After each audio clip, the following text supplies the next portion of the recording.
Wesh l'équipe, c'est Linst. Et là tu me trouves tout joyeux puisque j'ai pris conscience que j'ai une putain de communauté, c'est ça qui fait plaisir. Alors revenons sur l'actualité d'il y a une semaine. Le 26 avril, je poste ma vidéo la critique de Linst sur SCH Anarchy le son. La vidéo marche bien, vous a plu et tout. Mais le 27, la vidéo est bloquée et en même temps on m'a mis un strike sur ma chaîne YouTube.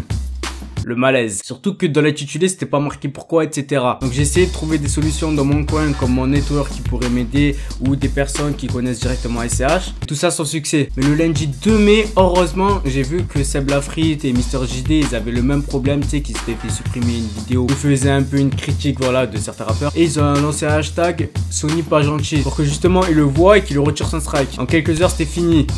Tu vois, ça lui a enlevé son strike, tellement ça lui a offert un cadeau, ça lui dit tiens, déplace pour aller voir la finale de la Coupe de France.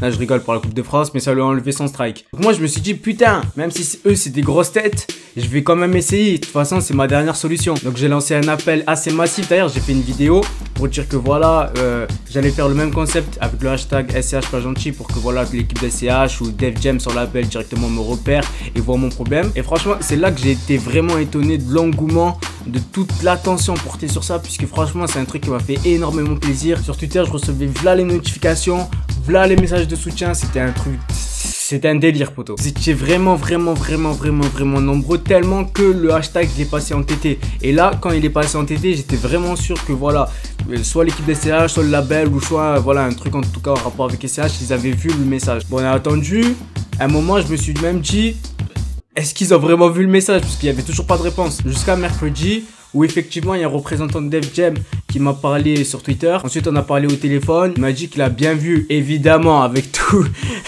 Vous avez fait tellement un bordel que voilà, il était obligé de voir, tu vois. Il m'a dit que c'est pas tant le fait que je fais des critiques sur SCH, c'est justement au contraire, il apprécie. Et c'est juste en fait le robot, tu sais, sur YouTube, il y a un robot qui détecte automatiquement les sons copyrightés. Et c'est justement ce robot qui m'avait niqué. Et que de base, c'était pas Def Jam ou SCH. Bon, je savais que c'était SCH, tu vois. SCH, il fait ses sons, qu'est-ce qui s'en bat les couilles, tu vois ce que je veux dire. Et moi, je pensais vraiment que c'était Def Jam. En fait, non, c'est plus haut placé. C'est vraiment YouTube, même basé en Amérique, qui a la propriété de ces robots.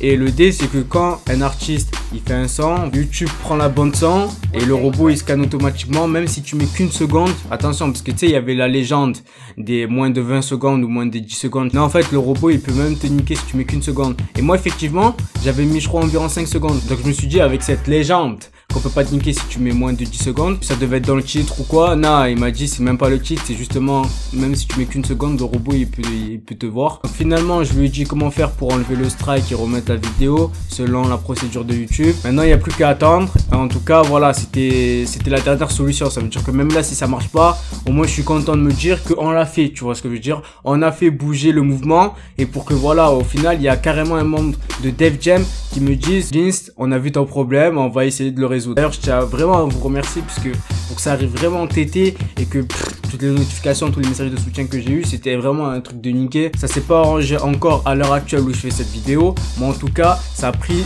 le chemin de la solution. Donc maintenant, à l'avenir, comment ça va se passer pour les critiques de Linst? Bah, tout simplement, d'après ce qu'il m'a dit le mec, je vais essayer de pas mettre directement le son. Après, voilà, j'ai une petite basse. Non, c'est pas de la pub pour la marque. Tous les sons qui émanent de la basse, normalement, le robot devrait pas le repérer. Bon, on n'est pas protégé, tu vois ce que je veux dire. Ça se peut que, voilà, je te dis ça, mais demain, je vais avoir un nouveau strike, tu vois. Mais en tout cas, j'arrêterai pas mes critiques de Linst pour ça. Sachez une chose, c'est que là, les critiques de Linst, ça va être du légendaire poto. D'ailleurs, on se retrouve tout de suite pour la critique de Linst sur Rof, puisque je l'ai faite juste avant cette vidéo. En tout cas, merci l'équipe vraiment pour votre soutien. Et sachez que voilà, le Frejus Gang, c'est une dinguerie, tu vois ce que je veux dire. C'est Linst, peace l'équipe.